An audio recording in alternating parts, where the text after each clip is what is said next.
राधे गोविंद कृष्ण मुरारे,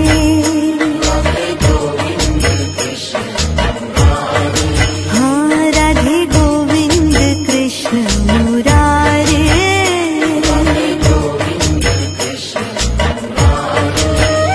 घनश्याम मुकुंद मुरारे।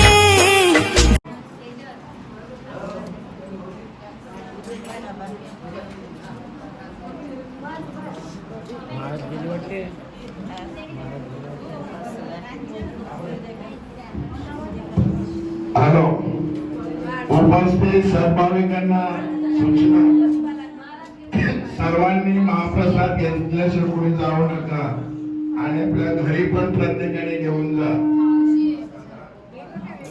हॅलो, मिष्टान्न भरतो 56 भोग जे आहेत, तो जो प्रसाद आहे तो स्वतः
बांधून ठेवा कंबर, चालले त्या मोक्षाला. काय बोलावं लागेल? केवळ हरी. बस एकदाच उच्चार केला तर, पण तो उच्चार नामस्मरणाच्या माहिती आहे ना, 4 पद्धती आपण सांगितलेल्या आहेत. परिपश्यंती, वैखरी, मध्यमा. पश्यंती ही शेवटची अवस्था आहे. म्हणजे तुम्ही झोपलात तरी तुमच्या शरीरातून ते नामस्मरण निघत राहणार. ती अवस्था म्हणजे पश्यंती. त्याला पोचायला आधी वैखरी, सुरुवात वैखरी पासून होते. मोठ्याने बोला. वैखरी, मध्यमा, मग थोडस मध्यम गुणगुणायचं. परी म्हणजे ओठ हलतायत, आवाज येत नाही, पण असं विठ्ठल थोडस अगदी जवळ जावं लागेल ऐकायला. आणि पश्यंती म्हणजे तुमचे डोळे बंद असू दे, तोंड बंद असू दे, तुमच्या हृदयाच्या ठोक्यालाच नामस्मरण होत राहणार. म्हणून या 4 अवस्था. पश्यंती ही शेवटची अवस्था. तिथपर्यंत जाण्याचा प्रयत्न करा. आधी वैखरी, आधी मोठ्या मोठ्याने का, काही लाजायचं ना, घ्यायचं भजन. मग ते स्मरण आपणच करतोय भगवंताच्या जवळ. हा एक पट्टण आणि एक लावण्यवती चाललंय दोघांचं. कृष्ण भगवंत म्हणाले, आज यांचा अहंकार नाहीसा करावा लागेल. अरे या भूतली आपणही नाव घेतो, माऊलींचं नाव घेतो, जगद्गुरु तुकाराम महाराजांचा झोका मिळत. अरे असे असंख्य संत आहेत जे आपल्या कधी वाचनातही आले नसतील, एवढं नामस्मरण करणारे आहेत. आणि भगवान श्रीकृष्णाने ठरवलं, याच यांचं काय करायचं, गर्वहरण आपण करूया जरा. भगवंत म्हणाले, आज अर्जुनाची प्रचंड आठवण येते. रुक्मिणी म्हणाली, मग बोलवा दूत. ते म्हणाले, नको, मीच जाऊन घेऊन येईन. भगवंत अर्जुनाला घ्यायला गेले. अर्जुन आणि भगवान श्रीकृष्ण रथामध्ये आले, पण रथ चालवत होता अर्जुन. भगवान श्रीकृष्ण म्हणाले, 64 कला आहेत माझ्याकडे, आज चांगला स्वयंपाक करतो. भगवंताने स्वयंपाक पूर्ण केला आणि रुक्मिणीला सांगितलं, जा अर्जुनाला उठव, बराच वेळ झाला. ती उठवायला गेली, तिकडेच राहिली. सत्यभामाला सांगितलं, जा उठव अर्जुनाला. तीही गेली, तशीच राहिली. मग हसत हसत भगवान श्रीकृष्ण आले आणि कृष्णाने सांगितलं, काय झालं, एक गुणसुंदरी, एक पट्टराणी, बोला. म्हणे, ह्या खोलीत कोणतरी लपलंय, आम्ही शोध घेतोय, प्रत्येक भिंतीमध्ये बघतोय, कोपरा न कोपरा सापडतच नाही. म्हणाले, म्हणजे कोणतरी आहे इकडे, कृष्ण कृष्ण नाव घेतोय, सतत सतत कृष्ण कृष्ण नाव घेतोय. आम्ही सगळा कोपरा न कोपरा बघितला, माणूसच सापडत नाही. भगवान श्रीकृष्ण म्हणाले, अरे तो अर्जुन झोपलाय ना, त्याच्या रोमातून आवाज येतोय, कृष्ण कृष्ण कृष्ण. दोघींनी माना खाली घातल्या. ते म्हणाले, म्हणजे असेही भक्त असतात. ते म्हणाले, अरे याहून श्रेष्ठ भक्त आहेत माझे, झोपेत पण माझं नाव घेतात, झोपेतही मला विसरत नाही. तुम्ही काय नामस्मरण करणार माझं.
दास्यत्व चालू होतं.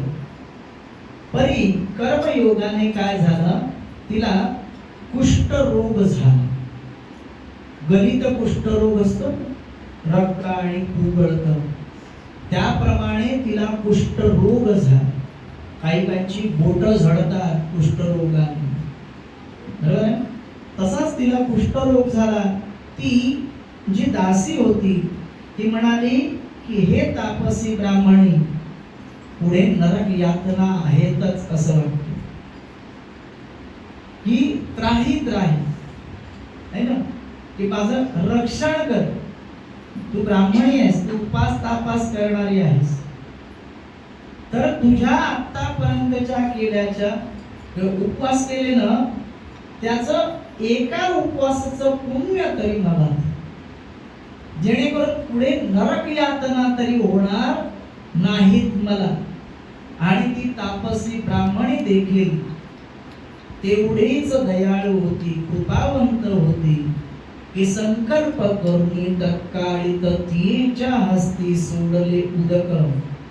तो स्वर्गातून अलोलिक विमान तेथे उतरले. त्या तापसी ब्राह्मणीने म्हणजे असा संकल्प सोडला की माझ्या एका दिवसाच्या उपवासाचं पुण्य या दासीला मिळू दे. आणि ते पाणी तिच्या हातावर सोडलं. काय झालं की तत्काळ लगेच स्वर्गातून एक विमान आलं आणि त्या विमानात ज्या दासांगणी असतात, बरोबर आहे ना, काही देवांगणी असतात, त्या देवांगणी उतरल्या उर्वशी सहित. आणि त्या ती जी शूद्राणी होती ती विमानामध्ये आरूढ झाली आणि मग स्वर्गात जाऊन तिथे सगळे सुख भोगले. भोगल्यानंतर देखील ती मेदिनी वाराणसी मध्ये जन्माला आली आणि वाराणसी मध्ये ती पुढे उपभोग घेऊन पुन्हा तो जन्म तिचा सरला. मग पुन्हा ती कैलासपुरी जाऊन चंद्रेश्वरी नामक देवी म्हणून प्रसिद्ध झाली. आधी कोण होती? शूद्रिणी. केवळ एका तापसी ब्राह्मणीच्या एका दिवसाच्या उपवासाचं पुण्य तिला मिळालं. स्वर्गात गेली, पुन्हा जन्म घेतला, सगळे सुख उपभोगले. पुन्हा तिसऱ्या जन्मी ती चंद्रेश्वरी देवी म्हणून प्रसिद्ध झाली. अजूनही ती तिथेच आहे लोककल्याणाकरता.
श्री पुरुषोत्तम भगवान की समर्थ सद्गुरु नित्यानंद स्वामी कैलासवासी नित्यानंद प्रेमी हरिश्चंद्र पाटील कैलासवासी वाडिया बाबा प्रेमी पांडुरंग श्री कृष्ण प्रेमी सब संतन की आज के आनंद की जय। हरे